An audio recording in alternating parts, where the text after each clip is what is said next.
آداب، ہم زباں کی اس خوبصورت محفل میں آپ کا خیر مقدم ہے۔ آج ہمارے ساتھ ہیں تھیٹر کی دنیا کی مشہور شخصیت ڈاکٹر ایم سعید عالم صاحب۔ ان کا مشہور زمانہ پلے غالب ان نیو دہلی تو آپ نے ضرور دیکھا ہوگا۔ ڈاکٹر سعید عالم صاحب نے 1994 میں تھیٹر کی دنیا میں قدم رکھا۔ انہوں نے اب تک 50 سے زائد ڈراموں میں ایکٹر، ڈائریکٹر اور رائٹر کے طور پر کام کیا ہے۔ میں 16 برس کی عمر کے معاملے میں ہر عورت کا یہی مسئلہ ہے صاحب، 16 کے بعد کی گنتی نہیں آتی۔ ان کے خوبصورت پلیز کی طویل فہرست میں مولانا آزاد، لال قلعے کا آخری مشاعرہ، کے ایل سیگل اور غالب ان نیو دہلی جیسے کئی بے مثال ڈرامے شامل ہیں۔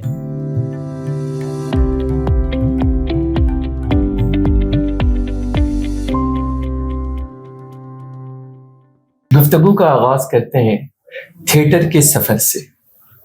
آپ نے علی گڑھ مسلم یونیورسٹی میں پی ایچ ڈی کی تعلیم مکمل کی، پھر کس طرح سے آپ نے تھیٹر کی دنیا میں قدم رکھا؟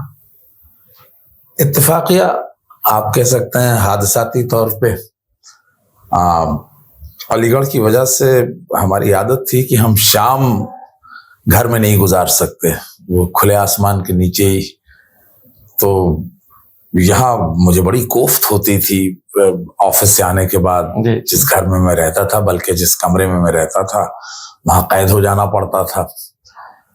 تو ایک صاحب سے ملاقات ہوئی، انہوں نے کہا کہ صاحب وہ تھیٹر وغیرہ کرتے ہیں۔ میں نے ان سے کچھ ہنسی مذاق کی باتیں کی۔ اس زمانے میں مشتاق یوسفی صاحب کا، جو اردو کے بڑے عظیم مزاح نگار ہیں، ان کا مداح ہوا کرتا تھا، تو میں نے ان سے ان کے کچھ جملے سنائے۔ انہوں نے کہا بھائی ہم ایک انگلش میں پلے کرتے ہیں، میں اس کو اردو میں کرنا چاہتا ہوں۔ میں نے کہا صاحب کریے۔ ان کا آپ اس کو اردو میں ترجمہ کر دیجئے۔ میں نے کہا نہیں بھائی، اردو میری مادری زبان ہے، لیکن میں اردو کا طالب علم نہیں ہوں۔ ان کا ٹھیک ہے، تو جو دیکھنے والا اس کی بھی کہاں مادری زبان اردو ہے، آپ اردو میں کر دیجئے۔ تو وہ میں ترجمہ کرنے بیٹھا تو میں نے کہا یہ سب چیزیں تو میں پولیٹیکل سائنس میں پڑھ چکا ہوں، تو بلا وجہ اس کتاب کو دیکھ کے ترجمہ کرنے سے کیا فائدہ۔ تو میں نے اس کا یوں ہی اپنے سے لکھ دیا، اور میں نے کہا وہ ریجیکٹ کر دیں گے، یہ کیا بےہودگی ہے، اور پھر میرا تعلق ختم ہو جائے گا۔ انہوں نے کہا ارے واہ بہت اچھا، ہم لوگ یہ ڈرامہ کرتے ہیں۔ پھر ڈرامہ کرنے کے بعد میں نے ان کو بتایا کہ میں نے تو کتاب پڑھی ہی نہیں تھی۔ انہوں نے کہا تو میں نے بھی نہیں پڑھی تھی۔ تو وہ حادثہ تھا کہ جس کتاب کا ترجمہ انہوں نے جسے ڈرامہ کی شکل میں پیش کرنے کو مجھ سے کہا، نہ انہوں نے پڑھی نہ میں نے پڑھی۔ اور وہ ڈرامہ اس زمانے میں ریویوز بہت آتے تھے نیوز پیپر میں۔ وہ Times of India, Sunday Times of India میں جو فلم نکھت کاظمی کا ریویو آیا اس پلے کا، غلط یا صحیح مجھے لگا، اچھا تب میں جرنلسٹ بھی تھا، کہہ رہے میں تو نیوز بناتا ہوں، آج نیوز بن گیا۔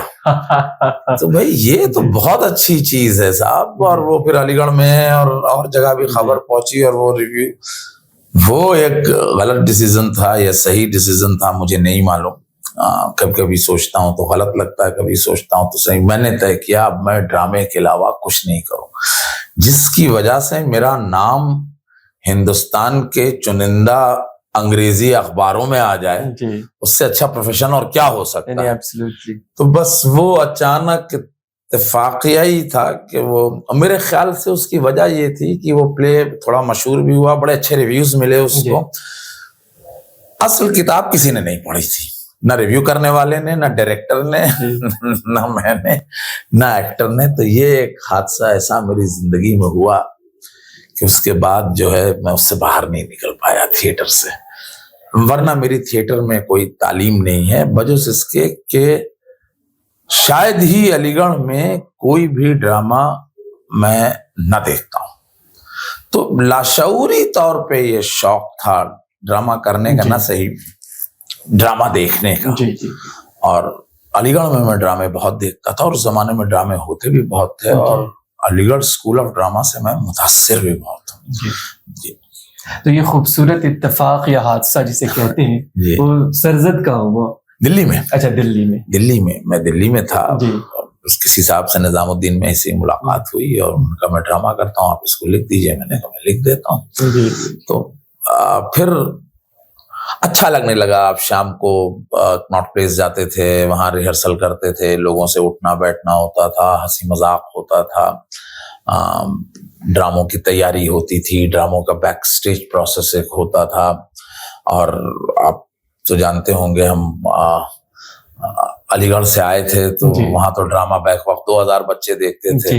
یہاں 50 لوگوں کو اکٹھا کرنا مشکل ہو جاتا تھا کہ وہ ٹکٹ خرید کے پر وہ پروسیس بہت اچھا لگا مجھے. اور آپ نوکری کرتے تھے. اچھا میں شکر گزار ہوں, ایرانیوں کے ساتھ نوکری کرتا تھا تو ان کا ایستھیٹک سینس, جمالیات ان کی بہت اچھی ہوتی, تو وہ انکریج کرتے تھے. ان لوگوں میں سے تھے جو کہتے تھے ٹھیک ہے 5:30 بجے بس چلے جاؤ, اور آج کل کا دور ہوتا تو 9 بجے رات تک تو آپ کو آفس. تو وہ یہ دیکھتے تھے کہ میں 5:30 بجے آفس چھوڑ دوں اور جا کے اپنی ریہرسل کروں اور پلیس کروں. تو وہ دونوں چیزیں ایک ساتھ ہو گئیں, ڈرامہ بھی ہو گیا اور نوکری روزی روٹی بھی چلتی رہی. تو بس ایسے رہا. پھر وہ کچھ ڈرامے بہت مشہور ہوئے, کچھ ہم نے تو نہ ایسا سوچ کے لکھا تھا نہ تھیورائز, تو آپ چاہے جتنا کر لیں کسی چیز کو. ہم نے غالب نیو دہلی کیا تو وہ کبھی تو 50 لوگوں کو بھی ٹکٹ بیچنا مشکل ہو جاتا تھا. میں بڑے سنجیدہ پلیس کرتا تھا, تم کو چاہوں کہ نہ آؤ. اور مگر پھر بھی وہ اچانک ایک پلے کیا کٹ کٹ کٹ, تو اس میں 120 سیٹر آڈیٹوریم میں کوئی 160-180 لوگ آ گئے.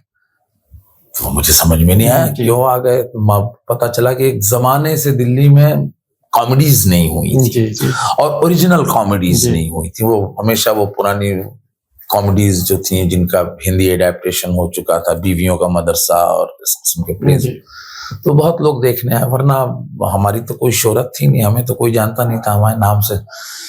تو بھئی کچھ چیزیں ہوتی اپنے آپ میں چلی گئی, وہ لا آف نیچر ورکڈ اور کچھ نہیں.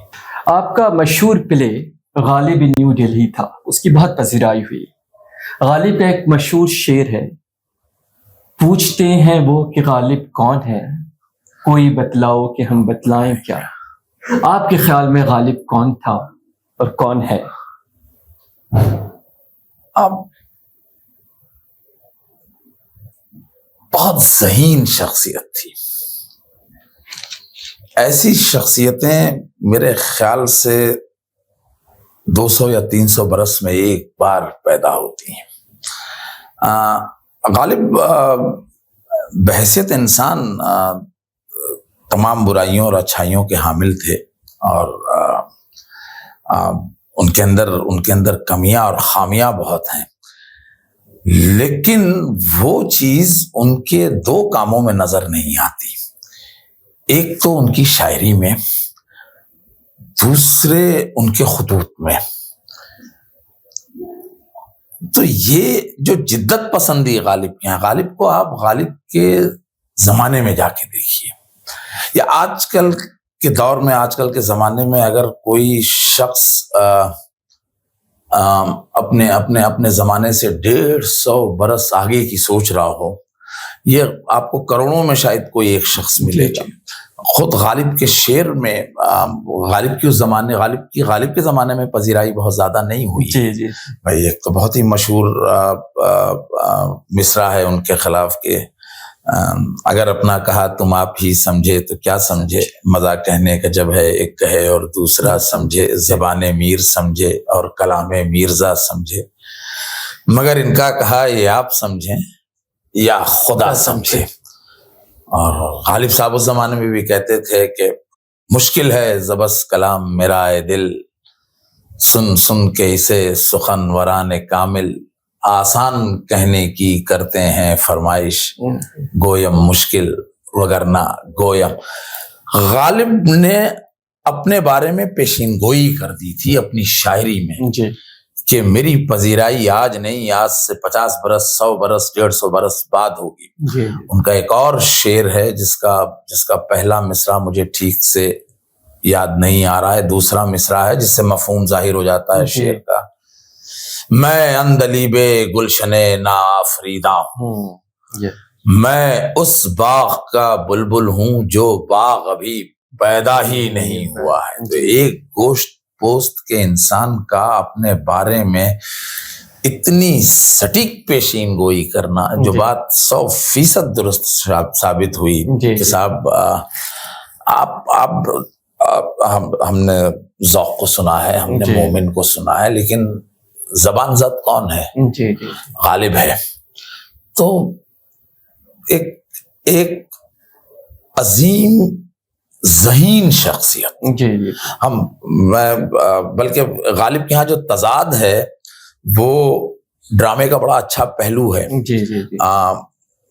غالب قرض خوار تھے، معاف کیجیے گا، غالب قرض دار تھے. غالب جو ہے وہ نوکری نہیں کرتے تھے. غالب مقدمے دائر کرتے تھے جس میں وہ حق بجانب نہیں تھے. آپ غالب نے جو کلکتہ میں مقدمہ کیا، اس میں کوئی بھی جج یہی غالب کے خلاف ہی فیصلہ کرے گا، بالکل حق بجانب نہیں تھے. غالب دربار سے جوڑنے کی انہوں نے بہت کوشش کی، وہ دربار سے جوڑ بھی گئے. اب صاحب جب دربار ہی نہیں رہا تو غالب صاحب نے پھر بہادر شاہ ظفر کا نام نہیں لیا، ایک آدھ خطوط میں بوڑھا بادشاہ. اور اس سے پہلے غالب جو ہے ایک حد تک بادشاہ کی چاپلوسی میں لگے رہے. تو غالب ہماری آپ کی طرح تمام خوبیوں اور خامیوں کے مالک تھے اپنی ذاتی زندگی میں. لیکن یہ خامیاں آپ کو غالب کے کلام میں نظر نہیں آتی، یہ خامی آپ کو غالب کی نثر میں نظر نہیں آتی. آپ لوگ بہت ساری چیزیں مشہور ہو گئی ہیں کہ انہوں نے مراسلے کو مکالمہ بنا دیا اور بہت آسان زبان استعمال کرتے تھے. یہ غالب کی عظمت نہیں ہے.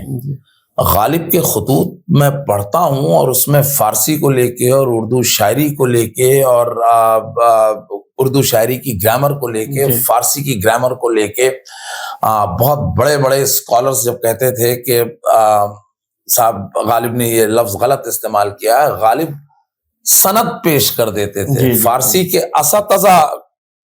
اور سنتے ہیں کہاں تک یہ بات درست ہے کہ نہیں. غالب کے گھر میں کتابیں نہیں تھیں. مذاق لوگ یہ کرتے ہیں غالب کتابیں بھی ادھار مانگ کے پڑھتے تھے، وہ بھی ادھار لیتے تھے. تو یعنی کتنا ذہین شخص وہ ہوگا کہ اس کو اس کے فارسی کے اساتذہ جو ہیں اس کو ازبر ہوں گے. کسی نے اگر کسی بات پہ ان سے مخالفت کی کہ صاحب یہ لفظ غلط ہے یا یہ قافیہ غلط ہے یا یہ ردیف غلط ہے، وہ سند میں 10 شعرا کو پیش کرتے تھے. قتیل سے جو ان کا کیا کہتے ہیں جو مخالفت رہی ہے، قاطع برہان اور برہان قاطع. تو بڑی ذہین شخصیت، وہ بھی ایک ایسے دور میں پیدا ہوئی جو زوال پذیر تھا اور ذاتی طور پہ خود ان کی زندگی بڑی خوشائند نہیں تھی. تو یہ 3-4 جسے کہتے ہیں آپ متضاد چیزیں ایک شخص میں آ جانا، یہ صدیوں میں ہوتا ہے. تو اس لیے غالب مجھے ذاتی طور پہ بہت پسند ہے. آپ نے تذکرہ کیا غالب کے خطوط کا. دوسرا آپ کا مشہور پہ تھا مولانا آزاد پہ، اور مولانا آزاد نے بھی غبار خاطر لکھی ہے جس میں خطوط ہے. آپ دونوں کو کیسے کمپیئر کرتے ہیں، غالب اور مولانا کے خطوط کو؟ مولانا کی نثر وہ اپنی خوبصورتی میں غالب سے ایک قدم آگے بڑھی ہوئی ہے. لیکن فرق دیکھیے، غالب نے بھی خطوط لکھے اور مولانا نے بھی خطوط لکھے. غالب نے خطوط تفریحاً لکھے. میں مثال دوں کہ آپ سڑک پہ چلتے ہوئے کچھ فرما رہے ہوں مومن کے بارے میں اور وہ جملہ بڑا مشہور ہو جائے، وہ مکالمہ بڑا مشہور ہو جائے، اور ایک آپ باقاعدہ ریسرچ کر کے تحقیق کر کے ایک بند کمرے میں ڈرائنگ روم میں آپ بیٹھے ہیں اور آپ مومن کے بارے میں کچھ کہنا چاہتے ہیں، لکھنا چاہتے ہیں. تو غالب کے ہاں کی جو نثر ہے یا غالب کے جو خطوط ہیں وہ جس کو انگلش میں آپ کہتے ہیں ایفرٹ لیس ہے. مولانا نے ایفرٹ کیا. مولانا نے وہ ذاتی نوعیت کے خطوط ہیں ہی نہیں. مولانا خط لکھنے نہیں بیٹھے تھے. مولانا نے سوچا ہوگا کہ بڑا اچھا موقع فراہم ہوا ہے. جی آج جو مذہب، زبان، جی میوزک، فلسفہ، جی ادب کو لے کے میرے ذہن میں جو کچھ ہے جی وہ میں اڑیل دیتا ہوں. جی جی جی اب اس کو انہوں نے فارم دے دیا خطوط کا. جی جی جی اور اس میں ایک بڑی دلچسپ بات یہ ہے کہ اب جو مولانا کے قلم سے نکلے گا وہ عام و خاص کے بس کی تو بات ہوگی نہیں. تو انہوں نے ایک صاحب کو ڈھونڈا جس سے ان کے خاصے اچھے تعلقات تھے، لیکن وہ ان سے 18-19 برس بڑے تھے. مولانا حبیب الرحمان خان شروانی. دوستی نہیں تھی کہ صاحب یہ چیزیں تو شروانی صاحب کے ہی سمجھ میں آئیں گی. ہاں ایک بات ہے، کہتے ہیں کہ ان کا ارادہ اس کو چھپوانے کا نہیں. اب آپ جیل میں ہیں، نکل پائیں گے کہ نہیں نکل پائیں گے، کس حالت میں نکلیں گے. لیکن مولانا نے سوچا کہ جو کچھ ان کے ذہن میں ہے لاؤ آج صفحہ کرتاس پہ اس کو بکھیر دوں اور مخاطب یا مخاطب جو بھی لفظ ہے وہ کروں مولانا حبیب الرحمان خان. یہ عام فہم چیزیں نہیں ہیں. تو ایک بہت بہترین ادب تشکیل ہو گیا. اور اس میں بھی ایک خوبی دیکھیے جو غالب کی خوبی ہے، جہاں غالب اور مولانا ایک ہو جاتے ہیں. مولانا جیل میں تھے، غالباً وہ اپنی 2 یا 3 کتاب لے جا پائے تھے جیل میں، احمد نگر جیل میں. اور انگریزوں نے جب ان سے کہا کہ صاحب آپ جو چاہیں ہم آپ کو آپ کے گھر سے منگا دیتے ہیں، تو شاید انہوں نے چائے کی پتی منگوائی تھی، وہ کتابیں منگوائی بھی نہیں. مولانا نے اگر میں غلط نہیں ہوں غبار خاطر میں 700 اشعار لکھے. جی عربی اور فارسی کے، اور خاص کر عربی اور فارسی کے. اردو والوں کو تو وہ بہت کم بھاؤ دیتے ہیں، میر کو دے دیتے ہیں. غالب علامہ کا ایک بھی شعر نہیں ہے غبار خاطر میں. تو وہ بھی مولانا نے اپنے حافظے سے لکھی. تو دیکھیے ذہن دیکھیے دونوں، یعنی مولانا کے پاس بھی کتابیں نہیں، غالب کے پاس بھی کتابیں نہیں. غالب بحث چھیڑتے ہیں فارسی اور عربی اور شاعری اور ردیف قافیہ اور گرامر اور وزن اور بحر کو لے کے. مولانا بھی اپنے حافظے سے، جہاں تک میرا خیال ہے ایک شعر مولانا نے امیر مینائی سے منسوب کیا ہے غالباً وہ ذوق کا. ایک غلطی ان سے یہ ہوئی ہے، اور کچھ فارسی کے اساتذہ نے بتایا ہے کہ ایکاد فارسی کے شعر میں زیر زبر کی مولانا سے کوئی غلطی ہو گئی ہے. اور جو میں نے تحقیق کی، وہ جیل سے آئے اور وہ بزد ہو گئے اجمل خان صاحب کے ساتھ اس کو چھپوائیے. انہوں نے نظر ثانی نہیں کی مولانا نے، اور وہ چھپنے کے لیے بھیج. تو صاحب اب اس میں خطوط کے پیرائے میں غالب نے خطوط لکھا اور مولانا نے نثر لکھی. خطوط کے پیرائے میں یہ فرق ہے، لیکن مولانا نے بھی اس میں جو باتیں، اور مشکل سے مشکل خیال کو اردو میں کہہ لے جانا فارسی کے بس کی بات ہے، یا مولانا کے زمانے میں جو فارسی کے بس کی بات تھی وہ بزبان اردو کہہ لے جانا. اور اس میں ایک اور بڑی دلچسپ بات بتاؤں ہماری آپ کی جنریشن کے لیے، وہ مولانا نے آسان زبان استعمال کی ہے، جبکہ ہمارے لیے وہ مولانا کی مشکل زبان ہے. ایک نام نہیں لوں گا، فارسی کے پروفیسر نے مجھ سے کہا کہ بھائی یار مولانا آزاد ڈرامہ ہے اور بہت مشکل زبان آپ نے استعمال کی ہے. میں نے کہا مولانا میرے خواب میں آ کے مجھے ستاتے ہیں، کہتے ہیں تم نے اتنی آسان زبان کیوں استعمال کی. کچھ لوگ کہتے ہیں یہ جناتی زبان تھی. مولانا آزاد کی زبان جناتی زبان کہلاتی ہے. کہتے ہیں کہ مولانا کی اردو سمجھنا ویسے ہی ہے جیسے دلدل میں تیرنا. تو وہ بھی میں تو کہتا ہوں کہ سیاست نے مولانا کو بہت نقصان پہنچایا. بہت بڑا ادیب تھا، بہت بڑا ادیب تھا جسے سیاست کھا گئی. غالب کا پنرجنم اگر ہوا ہوگا تو مولانا آزاد کے ہی روپ میں ہوا. اچھا. اگلا سوال بھی تھیٹر کے بارے میں ہی ہے. کتنا آسان یا مشکل ہے نئے رائٹرز اور ڈائریکٹرز کا اس دنیا میں آنا اور اپنے لیے راستہ بنانا؟ سب بہت دشوار کن ہے، بہت دقت طلب ہے، خاص کر ان لوگوں کے لیے جنہوں نے تربیت حاصل نہ کی ہو ڈرامے میں، جیسے میں، یا جن کا کوئی گاڈ فادر نہ ہو، خاص کر لکھنے کے معاملے میں، کیونکہ ڈرامے بہت زیادہ موجود ہیں. جی. ایک وجہ یہ ہو سکتی تھی کہ جس کے ڈرامے پہلے سے لکھے جا چکے ہیں وہ کہے کہ صاحب میں اتنے پیسے لوں گا تبھی اب آپ میرا ڈرامہ کر سکتے ہیں. لیکن ڈرامہ لکھنے والا بھی چاہتا ہے کہ میرے ڈرامے جتنے ہو جائیں، جیسے بھی ہو جائیں، تو ڈراموں کی کمی نہیں ہے. اب اس میں آپ پلے رائٹ بننا چاہتے ہوں تو بہت مشکل کام ہو جاتا ہے. دوسرے کامرشل اینگل ایک ہوتا ہے کہ صاحب لکھنے کے، چاہے وہ غزل لکھنی ہو، چاہے وہ افسانہ لکھنا ہو، چاہے وہ ڈرامے لکھنے ہو، اس کے آپ کو پیسے نہیں ملنے والے، تو آپ کیوں وقت ضائع کریں گے؟ اب آپ کو پیسے بھی نہیں ملنے تو آپ جائیے لائبریری سے آدھے ادھورے، یا آشاڑ کا ایک دن، یا بیویوں کا مدرسہ، یا کنجوس، یہ اٹھا لیجیے اور اس کو کر دیجیے. افتخار صاحب کا پہلے آپ جب چاہیں آپ کر سکتے ہیں. تو دوسرے کوئی معاشی طور پہ آپ کو یہ کچھ نہیں دے گا، بلکہ نقصان کے علاوہ اور کچھ نہیں ہوگا.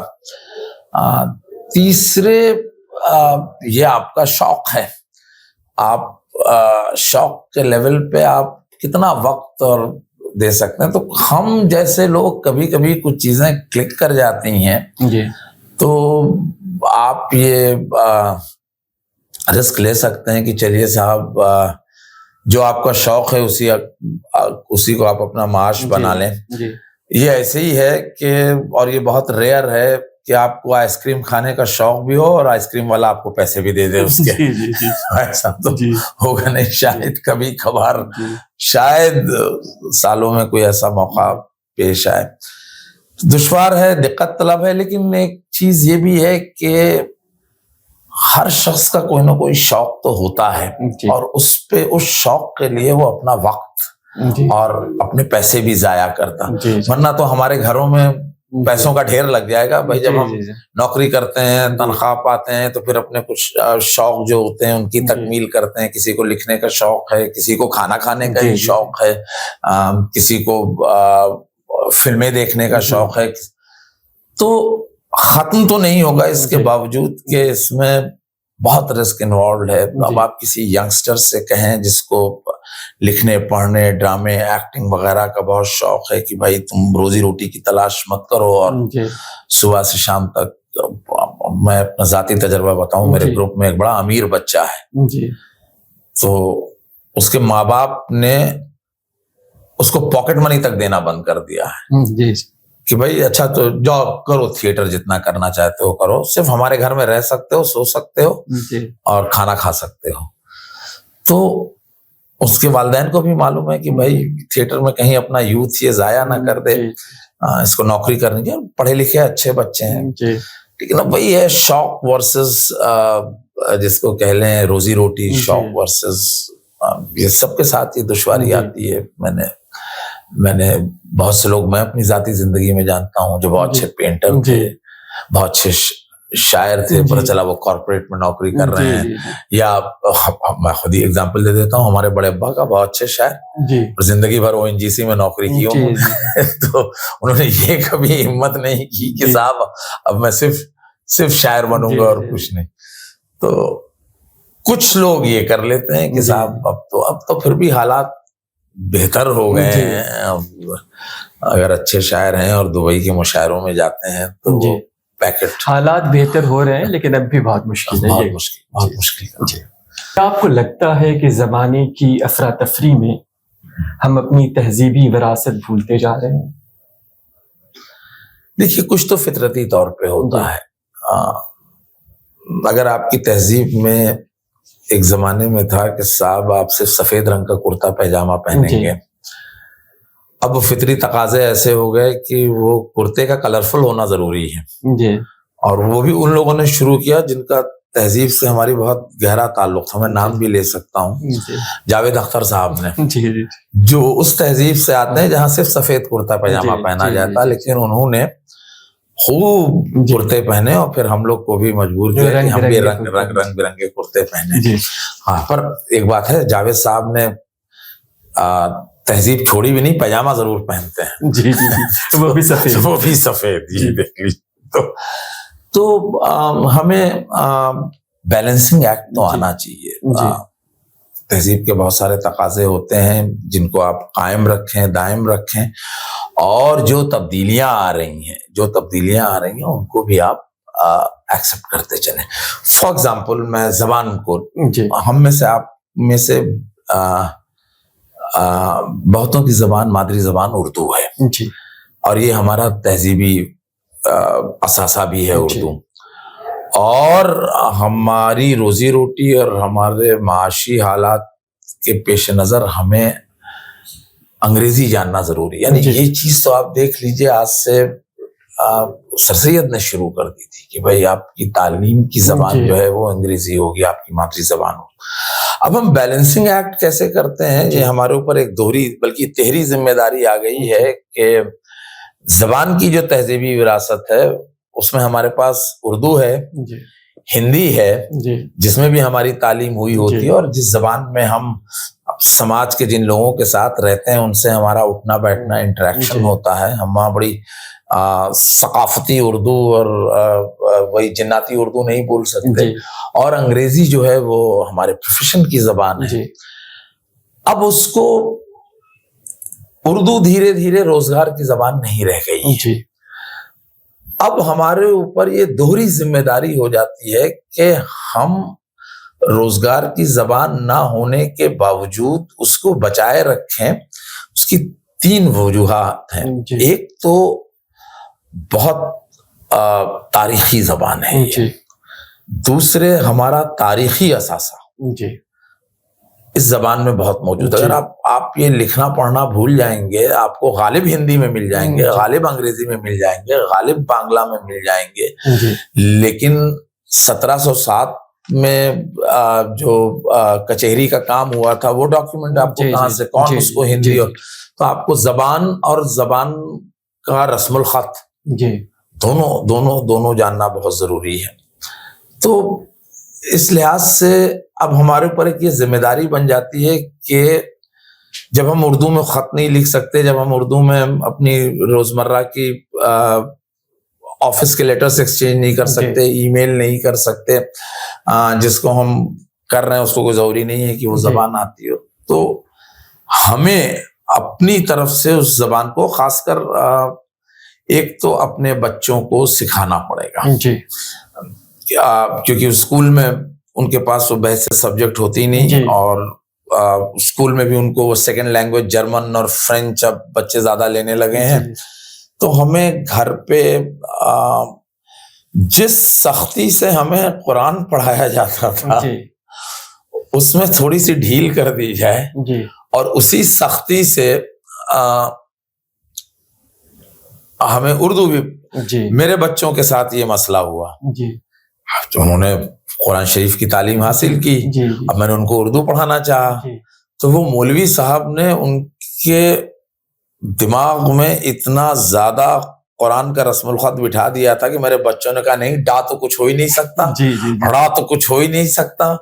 تو میں نے کہا نہیں بھائی یہ اب وہ بچے جو ہیں وہ پے نہیں مانتے. ہاں تو اچھا، پھر ایک اور چیز ہوئی، مولوی صاحب نے ان کو آ با سا جو صحیح ہے کہتے ہیں صحیح ہے، اور ہم نے پڑھا الف بے پے تے سے، تو میں کہتا ہوں یہ پا کیوں بولتی ہو بھائی، پے بولو. نہیں پا صحیح ہے.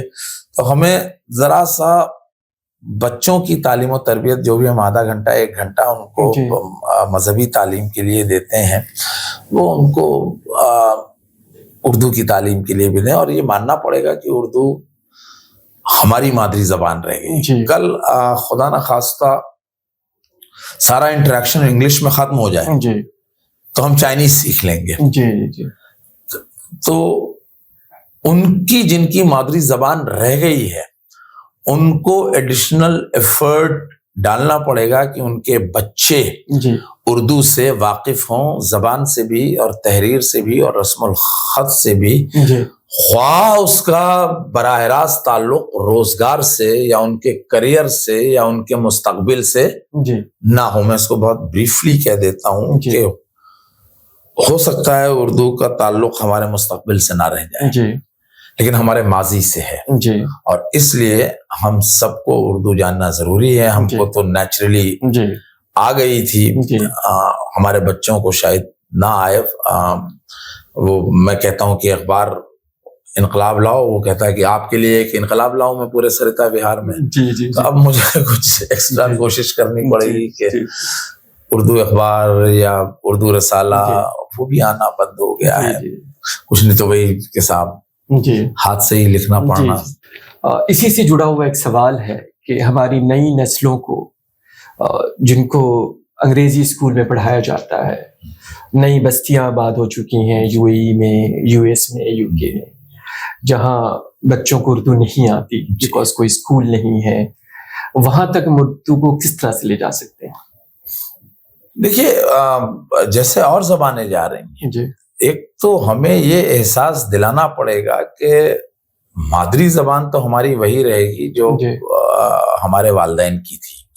والدین کی ذمہ داری یہ بنتی ہے کہ وہ روز مرہ میں اردو یا ہندی کا استعمال کریں. جی چونکہ بچہ اسکول جائے گا, بچہ وہاں پہ انگلش میں تعلیم حاصل کرے گا.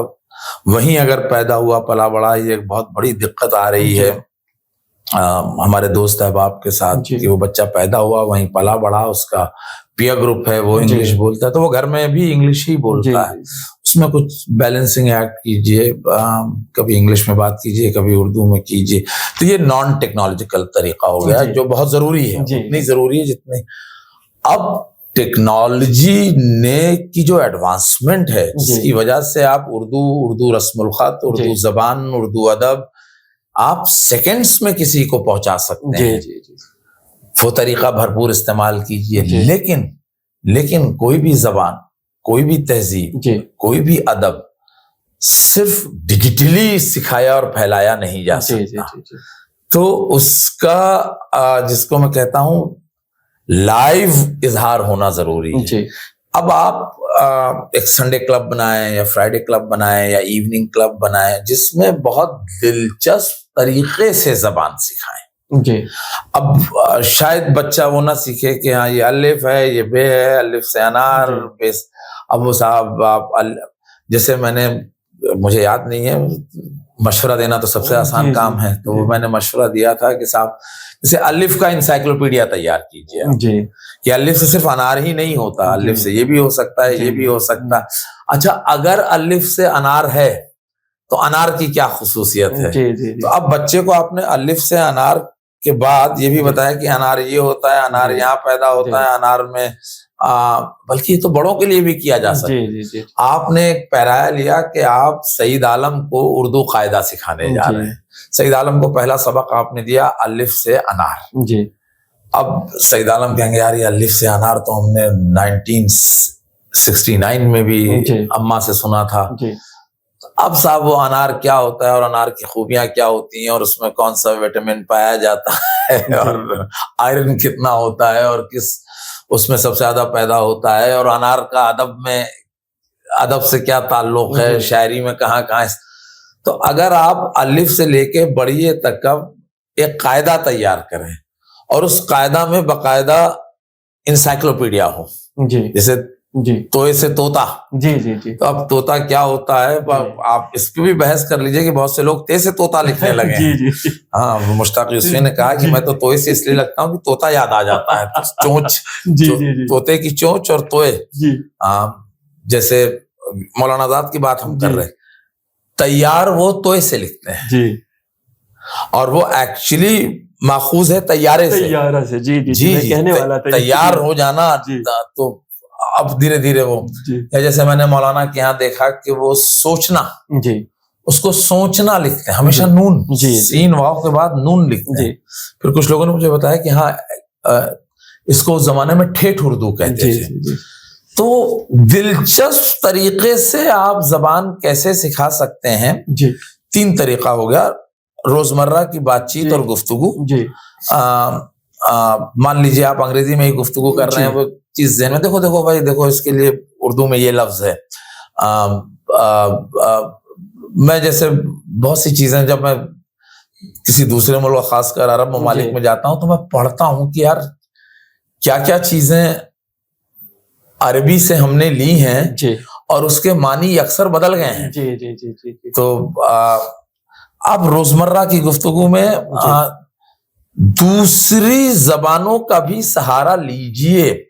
متنفر مت کیجئے اس بچے کو کہ دیکھو صاحب زبان تو تمہاری اردو ہے, وہ انگریزی بڑی خراب زبان ہے اور ہندی بڑی خراب زبان ہے اور بنگلہ بڑی خراب. نہیں, آپ اس کا شوق, اس کی دلچسپی انگریزی میں پیدا کی.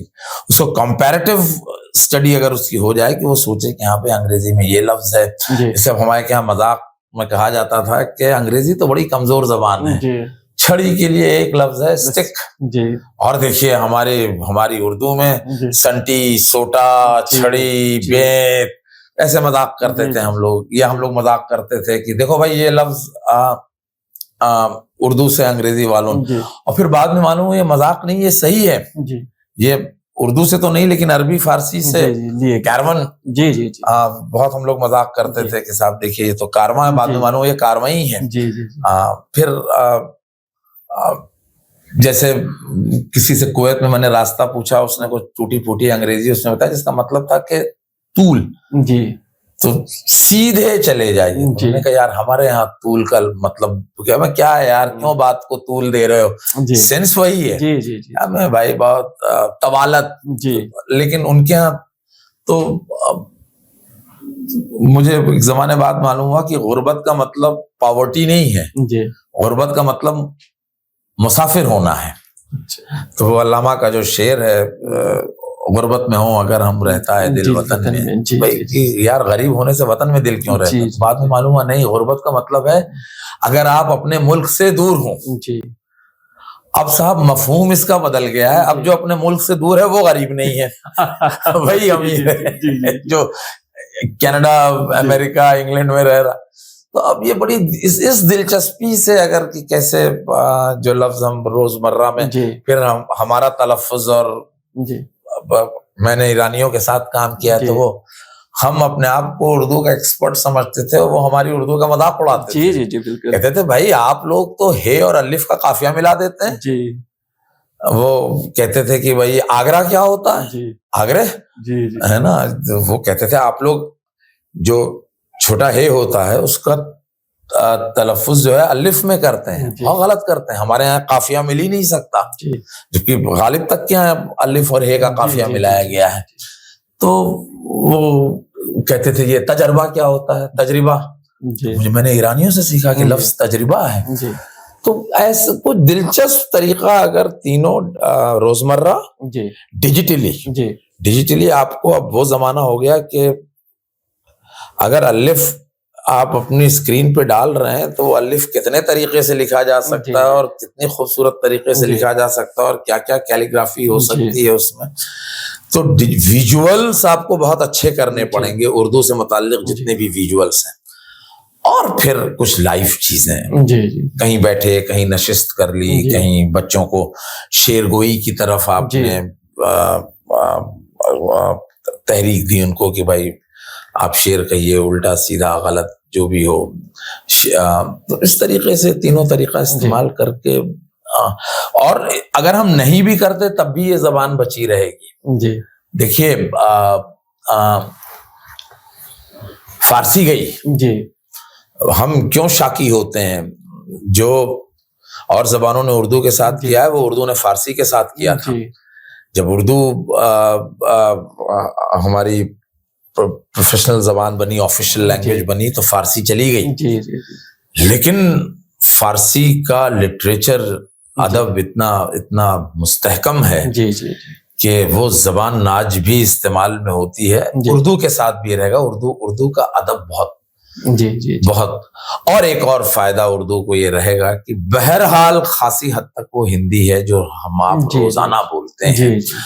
تو زبان اگر تحریری طور پہ ختم ہو بھی گئی, خدا کرے نہ ہو اور نہیں ہوگی, تو بھی بول چال میں تو رہے گی صاحب. آپ صبح اور شام کے لیے اور صحیح اور غلط کے لیے کوئی اور لفظ استعمال نہیں کریں گے. تو زبان تو ہم آپ ایفرٹ نہ کریں, کوششیں نہ کریں تو بھی بچی رہے گی, لیکن ہماری آپ کی ذمہ داری بہت بڑھ جاتی ہے زبان کو لے کے. مشتاق رضوی صاحب کہتے ہیں کہ گالی اور گنتی انسان اپنی مادری زبان میں ہی کرتا ہے، تو شاید وہ زبان بچی رہے. جی جی جی جی. اچھا، ایک اسی سے جڑا ہوا سوال ہے کہ زبان جو ہے وہ اسٹیٹس سمبل سے بھی جڑ جاتا ہے کہیں نہ کہیں. کہ آج کل کے جو ماں باپ ہیں وہ چاہتے ہیں کہ ان کے بچے انگریزی بولے، اردو نہ بولے محفل میں. اس کو کس طریقے سے دیکھتے ہیں آپ؟ بھائی پریشر بہت ہے، ماں باپ پہ بھی پیئر پریشر ہے. ماں باپ کے دوست احباب بھی چاہتے ہیں کہ ان کا اور آپ کا بچہ جو ہے انگریزی بولے، اور بچوں پہ بھی پیئر پریشر بہت ہے. جی جی جی. تو لیکن یہ نقصان دہ ٹرینڈ ہے. جی. زبان جو ہے آپ کی پروفیشن کی زبان کچھ اور ہونی چاہیے، اور آپ کی مادری زبان کچھ اور ہونی چاہیے. مادری زبان کے ذریعے آپ زیادہ چیزیں اخذ کر سکتے ہیں، آپ کی جو پروفیشنل زبان ہے اس کے ذریعے نہیں کر پائیں گے. جو ایکسپیریمنٹ یہاں دلی میں جو پٹیل اسکول ہے اس نے کیا، وہ 5ویں کلاس تک 6ٹھی کلاس تک مادری زبان میں تعلیم دیتا ہے، اور اس کے بعد انگلش کی بہت اچھی تعلیم دیتا ہے. یہ چیز میں نے اپنے والدین یا دادا یا بزرگوں میں بہت دیکھا، خاص کر جب میں انگلش لٹریچر پڑھتا ہوں تو زبان انگلش پہ جو قدرت نیرت چودھری کو اور لکشمن صاحب کو اور ان لوگوں کو ہے، وہ موجودہ انگلش رائٹرز میں نہیں پاتا، کیونکہ ان کے ذہن کی جو زبان ہے جس میں وہ سوچتے ہیں وہ بہت گھمنجا اسٹائل. ان کے ذہن میں خیال ہندی میں بھی آ رہے ہوتے ہیں، گجراتی میں بھی آ رہے ہوتے ہیں، اردو میں بھی آ رہے ہوتے ہیں، انگلش میں بھی آ رہے ہوتے ہیں. پر جو پرانے انگلش اسکالرز ہیں، یا جیسے میں کبھی عرفان حبیب صاحب کو ہم نے علی گڑھ میں اتنا نہیں سنا، تو میں آج کل بہت سنتا ہوں. تو ان کو جو زبان پہ قدرت حاصل ہے، اور بیک وقت ان کو جو فارسی، اردو اور انگلش پہ قدرت حاصل ہے، وہ اس لیے آئی کیونکہ وہ منٹو سرکل میں پڑھے تھے. ہاں، انہوں نے پیدا ہوتے ہی انگریزی میں تعلیم حاصل نہیں کی. آپ کو شروعاتی تعلیم مادری زبان میں حاصل کرنا، خواہ اردو ہو، خواہ ہندی ہو، بانگلہ ہو، بہت ضروری ہے. کیونکہ پھر آپ کی ذہانت اگر آپ مادری زبان میں سوچتے، بولتے، پڑھتے، جانتے ہیں تو وہ بڑھ جاتی ہے. اس کے بعد یہ بھی انسان کا فطری تقاضا ہے کہ وہ بیک وقت ایک سے زیادہ زبان پہ عبور حاصل کر سکتا ہے. ہمارے یہاں تو جو ہندوستان کا جو مزاج رہا ہے اس میں تو بحالت مجبوری کرنا پڑتا ہے. آپ کو زبان ایک سے زیادہ سیکھنی پڑتی ہے، اور ڈائلیکٹس تو 3 یا 4 سے زیادہ سیکھنے پڑتے ہیں. اب آپ اگر دلی میں رہ رہے ہیں تو آپ کو پنجابی آنی چاہیے، ہریانوی آنی چاہیے، انگلش آنی چاہیے، ہندی آنی چاہیے، اردو آنی چاہیے، انگریزی تو آنی چاہیے. تو ہمارا دماغ جو ہے وہ ہم ہندوستانیوں کا خاص کر کنڈیشنڈ بھی ہو چکا ہے کہ ہم ایک سے زیادہ زبان آسانی سے سیکھ لیتے ہیں. لیکن شروعات ہمیشہ ہماری مادری زبان میں ہو. بہت بہت شکریہ. آپ کے پسندیدہ مصنف اور پسندیدہ شاعر کون ہیں؟ کوئی شعر جو اب ہمارے ناظرین کے لیے سنانا پسند کریں گے؟ غالب کا ایک شعر ہے جو بہت زیادہ تو مشہور نہیں ہے، لیکن مجھے ضرور سے زیادہ پسند ہے، اور اس کا ایک پس منظر ہے، اس لیے میں وہ شعر بار بار دہراتا ہوں. ثابت ہوا ہے گردن مینا پہ خون خلق، لرزے ہے موج میں تیری رفتار دیکھ کر. بہت خوب. مشہور غزل ہے ان کی، کیوں جل گیا نہ تاب رخ یار دیکھ کر. یہ ہمارے استاد تھے پولیٹیکل سائنس میں، بلگرامی صاحب، بڑے پڑھے لکھے. تو میں اس زمانے میں پروجیکشن میں بہت یقین رکھتا تھا کہ امپریس کر لو، جس کو جتنا چاہو موقع ہے امپریس کر لو. جب میں BA کر رہا تھا تو وہ سمجھ گئے کہ یہ غالب جانتا ہے اتنا نہیں جتنا کوٹ کرتا ہے. تو انہوں نے مجھے یہ شعر دیا اور کہا اس کا مطلب بتا دو. تو میں نہیں بتا پایا. ان کا ٹھیک ہے، میں تمہیں 1 ہفتے کا وقت دے رہا ہوں، مطلب بتا دو. 1 ہفتے بعد بھی میں نہیں بتا پایا. تب انہوں نے اس کا مفہوم سمجھایا. تو مجھے پھر بڑا افسوس ہوا کہ دیکھیے، ایک تو غالب رٹ لینا اور موقع بموقع 4-5 دل نادا تجھے ہوا کیا ہے تو آپ جب چاہے پڑھ سکتے ہیں، اور ابن مریم ہوا کرے کوئی بھی جب چاہے. لیکن وہ مفہوم سمجھنا کہ صاحب کیوں ابن مریم لفظ جی استعمال کر لیا انہوں نے وہاں پہ. تو اس لیے یہ شعر مجھے بہت پسند ہے, کیونکہ پھر بلگرامی صاحب نے مجھے اس کا مفہوم سمجھایا اور میں دنگ رہ گیا کہ بھائی کتنی گہرائی ہے غالب میں, کتنی گہرائی ہے. مصنف کا صاحب مسئلہ یہ ہے کہ وہ میرے ساتھ ایک دشواری یہ ہے کہ 10 برس پہ چینج ہو جاتا ہے. جی جی بھائی امپریشنیبل مائنڈ تھا, جس کو پڑھتا تھا اسی سے متاثر ہو جاتا تھا. تو سب سے پہلے تو میں نے ابن صفی کو پڑھا, تو ان سے متاثر ہو گیا. پھر اس کے بعد ہمارے چچا دارا شکوہ پڑھتے تھے, تو دارا شکوہ میں نے پڑھا 8ویں کلاس میں. تو میں قاضی عبدالستار سے متاثر, اور ایک زمانہ تو تھا کہ اگر کوئی قاضی عبدالستار کو کچھ کہہ دے تو میں قتل کرنے پہ تیار ہو جاتا تھا.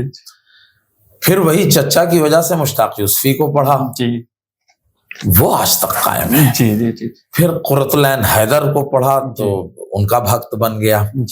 تو بیک وقت میں ابن صفی, مشتاق یوسفی, قاضی عبدالستار, قرۃ العین حیدر, ان کا بھکت ہوں. ان کا بھکت ہوں. شاعری میں بھی میں اپنے بڑے ابا والا اصول اپنانے کی کوشش کرتا ہوں. وہ کہتے ہیں شاعر مت پسند کیا کرو, شعر پسند کیا کرو. ہر شاعر کا شعر جو ہے وہ ہر شعر اچھا نہیں ہوتا. وہ کہتے ہیں کہ یہ کیا شعر ہے, غالب کا یہ کوئی شعر ہے کیا جو کس کے باندھیے میری بلا ڈرے, کیا جانتا نہیں ہوں تمہاری کمر کو میں. نہایت رقیق شعر ہے یہ, بہت ہی سیکنڈ ریٹ شعر ہے. اور پھر وہ شعر سناتے ہیں, کبھی کبھی کہتے ہیں کہ بتاؤ شاعر, میں کہتا ہوں نہیں, کہتے ہیں دیکھو کتنا اچھا شعر. تو وہ کہتے ہیں شعر پسند کیا کرو, شاعر نہیں. لیکن پھر بھی صاحب بنتی نہیں ہے بادہ و ساغر کہے بغیر, بغیر غالب کے کہاں. مولانا سے بھی میں, مولانا آزاد کی نثر سے بھی میں بہت متاثر رہا ہوں. وہی مشکل سے مشکل خیال کو آسانی سے اردو میں ادا کر لے جانا, یہ مولانا کا ہی منشا ہے. مشتاق یوسفی صاحب کی کتاب شام شیر یاراں, یا اور کسی کتاب سے کوئی قصہ آپ کے ذہن میں آ رہا ہو؟ بھائی مشتاق یوسفی نے میرا بہت نقصان کیا ہے, اور میں ذرا لمبا جواب دوں. جی. مشتاق یوسفی کی سب سے بڑی خامی یہ ہے, جو ان کی سب سے بڑی خوبی بھی ہے, آپ ان کو 20 بار پڑھ سکتے ہیں. نقصان اس کا یہ ہوتا ہے جب آپ مشتاق یوسفی پڑھنے لگتے ہیں تو دوسروں کو پڑھتے نہیں. اب صاحب جب میں مشتاق یوسفی کا بھکت بن گیا تو ایک شفیق صاحب تھے, انہوں نے کہا کہ بھائی مشتاق یوسفی نے اپنا ہیومر رشید احمد صدیقی سے ادھار لیا ہے, تو رشید احمد صدیقی بھی پڑھو. اب میں ان کا ایک مضمون پڑھتا تھا, پھر مشتاق یوسفی کو میں نے یہ مان لیا کہ ہاں بھائی بلو اپ کیا ہے رشید احمد صدیقی کا جو ادبی مزاح ہے, اس کو مشتاق یوسفی نہ جانے کہاں لے گئے ہیں. لیکن ایک مضمون رشید احمد صدیقی کا پڑھنے کے بعد پھر میں 5 مضامین مشتاق یوسفی. تو مشتاق یوسفی نے میرا یہ بہت نقصان کیا. ان کو پڑھنے کا میں تو کہتا ہوں مت پڑھو مشتاق یوسفی, تم کسی کو پڑھو گے ہی نہیں. میں نے خاکم بدن, چراغ تلے, وہ شام شیر یارا, سرگزشت میں نے 25-30 بار پڑھا ہے. تو وہ اس کی وجہ سے یہ ہوا کہ پھر قرۃ العین حیدر کو پڑھ لیا, قاضی عبدالستار صاحب کا, کیونکہ میں مداح تھا, بھکت تھا, علی گڑھ میں اپنی نظروں کے سامنے دیکھتا. اس کا نقصان یہ ہوا کہ منشی پریم چند کو بہت دیر سے پڑھا. جب منشی پریم چند کو پڑھا تو وہی ہر وہ چیز جو ادب میں نہیں لکھی جا سکتی وہ منشی پریم چند نے ادب کے پیرائے میں لکھ دیا. تو اب بہت بعد میں جا کے ان کا بھکت بنا, ورنہ منشی پریم چند کو تو بہت پہلے پڑھ لینا چاہیے. مشتاق یوسفی کے یہاں جو جملہ گوئی ہے, جو اورنگزیب اپنے دشمنوں سے بھائیوں جیسا سلوک کرتا تھا, یہ جملہ تو ہسٹورین بھی نہیں. تو یہ جو آپ کو تھوڑی دیر میں ہٹ کرتا ہے, جو میں نے ان سے سیکھا ہے. ہیومر کا مطلب یہ نہیں ہوتا کہ آپ کے زبان سے ادا ہوتے ہی دوسرے کی سمجھ میں آ جائے. ہیومر کا مطلب ہوتا ہے کہ آپ کی زبان سے ادا ہو اور اس کو 4 سیکنڈ کے بعد سمجھ میں آئے. تو یہ پتہ نہیں یہاں کہہ سکتا ہوں کہ نہیں، ان کا ایک جملہ ہے، آپ اس کو رقیق کے زمرے میں رکھ سکتے ہیں، لیکن صاحب مرغی، گنے، بھٹے، پیار پہ جب تک دانت نہ پڑے رس نہیں پیدا ہوتا. تو اب یہ ایک تو کتنی ان سیمنگ چیزیں، مرغی، بھٹے، گنے، سمجھ میں نہیں آتا کیا کہنے جا رہا ہے انسان، اور پھر اس بعد میں لفظ پیار، اور دیکھیے کیا جملہ ہے، جب تک دانت نہ پڑے رس نہیں پیدا ہوتا. تو یہ غیر متوقع جملے آپ کو اردو ادب میں اگر کہیں سب سے زیادہ پائے جاتے ہیں. میں مشتاق یوسفی کو صرف بڑا مزاح نگار نہیں مانتا، بہت بڑا نثر نگار مانتا. یہ غیر متوقع جملے اگر آپ کو کسی کی نثر میں پائے جاتے ہیں تو وہ مشتاق یوسفی کے یہاں. یعنی ایک زمانے میں تو اب یہ پچھلے 10 برس سے دیکھ رہا ہوں، مجھے بہت غصہ بھی آتا ہے کہ لوگ وہ فیس بک پہ آ جاتا ہے وہ مشتاق یوسفی کے 10 وہ عورت کی زبان اور مرد کی آنکھ دم جو ہے. مجھے بہت غصہ آتا ہے. میں یہ سب چیزیں تو مجھے 80s میں یاد تھی. میں 80s میں کوٹ کرتا تھا مشتاق یوسفی کو، ان کے اس قسم کے جملے. انہوں نے خاص کر جو ان کا وہ قصہ ہے کہ ایک صاحب کی لائبریری میں گئے، صبغے اینڈ سنس، ان کا ایک مضمون ہے چراغ تلے، ہاں چراغ تلے میں یا خاکم بدن میں، مجھے یاد نہیں ہے. تو اس میں ایک صاحب کے یہاں انہوں نے دیکھا کہ اردو کی بڑی اچھی کتابیں موجود ہیں. تو انہوں نے کہا کہ بھائی آپ کے پاس اتنی اچھی کتابیں کیسے موجود ہیں؟ تو انہوں نے کہا کہ کچھ نہیں، میں نے ایک پروفیسر کو اردو کے بلوایا اور اس سے کہا کہ ذرا اپنی پسندیدہ کتابوں کی لسٹ تیار کر دو. اس نے وہ پسندیدہ کتابوں کی لسٹ تیار کر دی. پھر میں نے ان کتابوں کو چھوڑ کے ساری کتابیں اردو کی خرید لی. یا یہی ان کا جو جملہ ہے کہ ایک بار انسان پروفیسر ہو جائے تو ہمیشہ پروفیسر رہتا ہے، چاہے بعد میں سمجھداری کی باتیں کرنے لگے. یا یہ کچھ لوگ اتنے مذہبی واقع ہوئے ہیں کہ جوتا پسند کرنے کے لیے بھی مسجد جاتے ہیں. یہ سب تو مشتاق یوسفی کے یہاں ہی ممکن ہے. ابن انشا کے یہاں بھی ہے. رشید احمد صدیقی سے اس میں کوئی شک نہیں کہ اس کی ابتدا رشید احمد صدیقی صاحب کے یہاں سے ہوئی ہے. رشید احمد صدیقی پطرس کے یہاں تو مدرجہ اعظم موجود ہے یہ. لیکن اس کو جس کو انگلش میں زینت کہتے ہیں، چرم سیما جس کو ہندی میں کہتے ہیں، وہ مشتاق یوسفی لے گئے. اس کے علاوہ ان کے کہنے کا اور بیان کرنے کا انداز بھی بہت خوبصورت تھا. فیکشن ان سے اچھا کسی نے نہیں لکھا ہے. قرۃ العین حیدر نے بھی لکھا ہے. لیکن ایک اور بہت بڑی خوبی، خود پہ ہنسنے کا ہنر مشتاق یوسفی سے زیادہ کوئی نہیں. اپنی کتابوں میں اپنے آپ کو ہیرو نہ بنانا، ایک طریقے سے بٹ آف جوک بنانا. مرزا کا کیریکٹر انہوں نے اس لیے ایجاد کیا تھا کہ اپنی برائی کر، اور جو شہرت کا طالب نہیں رہا، جس نے اپنی آٹو بایوگرافی تک نہیں، آٹو بایوگرافی کیا، جو آٹو بایوگرافیکل زرگزشت آٹو بایوگرافیکل ہے، لیکن بتاتے ہی نہیں کب پیدا ہوئے اور کہاں پیدا ہوئے، یا بہت اشارتاً کہہ گئے. آپ کو اگر مشتاق یوسفی پہ PhD کرنا ہے تو آپ کے لیے بہت مشکل ہو جائے گا. لیکن اردو کے اور لوگوں پہ PhD کرنا ہے تو انہوں نے تو صاحب اگر وہ یہاں سے جسولہ وہار کا بھی سفر کریں گے تو ایک سفر نامہ چھپوا دیں گے. سفر نامہ بھی انہوں نے بہت خوب لکھا ہے. جی سفر نامہ بھی بہت خوب لکھا. تو جو لو پروفائل مینٹین رکھنا ذاتی زندگی میں بھی اور اپنی تحریروں میں بھی، اپنی اس زرگزشت سے اچھی آٹو بایوگرافی آپ کو کہیں نہیں ملے گی. ایک اور خوبی، جو ڈے ٹو ڈے کیریکٹرز ہیں ان کا میں ٹرم استعمال کر رہا ہوں مشتاق یوسفی کا سہارا لے کے، وہ بھی یہ بہت کرتے ہیں، ہیروائزیشن. ڈے ٹو ڈے کیریکٹرز کو ہیرو بنا دینا، یہ ان کی خوبی ہے. یہ ان کی خوبی. آج کا آخری سوال، ہم نے ایک ایپ بنایا ہے جس کا نام ہے ہم زباں. آئیڈیا یہ ہے کہ اردو زبان کو جنزی تک، نئی نسل تک لے جایا جائے. اس کے بارے میں آپ کا کیا خیال ہے؟ کچھ مشورہ دینا پسند کریں گے آپ؟ بھائی بہت مبارک قدم ہے. میرا مشورہ تو بہرحال آپ کو بہت لوگ دیتے ہوں گے، جو اس کو ایگزیکیوٹ کر رہا ہے وہ قابل ستائش ہے. جی مشورے تو میں اور دنیا کے تمام لوگ اتنے آپ کو دے دیں گے کہ آپ کو جو ہے وہ بہت عظیم قسم کا کروڑ پتی ہونا ہوگا اس کو بروئے کار لانے کے لیے.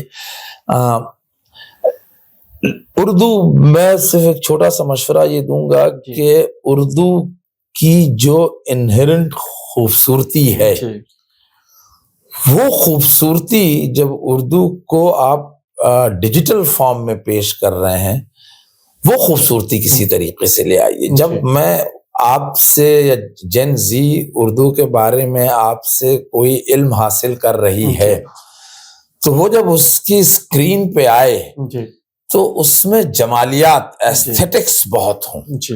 ورنہ بھائی آپ زبان سکھا سکتے ہیں، آپ زبان انٹروڈیوس کر سکتے ہیں، آپ زبان کے ادب سے واقفیت بڑھا سکتے ہیں، لیکن اس کی پیکیجنگ جو آپ کی کارپوریٹ کا جو وہ ہے کہ آپ صاحب پیکیجنگ اچھا، میں بلکہ اس میں کارپوریٹ سے جس بات میں ناراض بھی رہتا ہوں، آپ اگر ایک بہترین کمبینیشن ڈھونڈ لیں پروڈکٹ اینڈ پیکیجنگ، میں فیصلہ نہ کر سکوں کہ ہم زبان کا جو یہ پروڈکٹ آیا ہے میرے پاس یہ پروڈکٹ زیادہ اچھا ہے یا پیکٹ زیادہ اچھا ہے.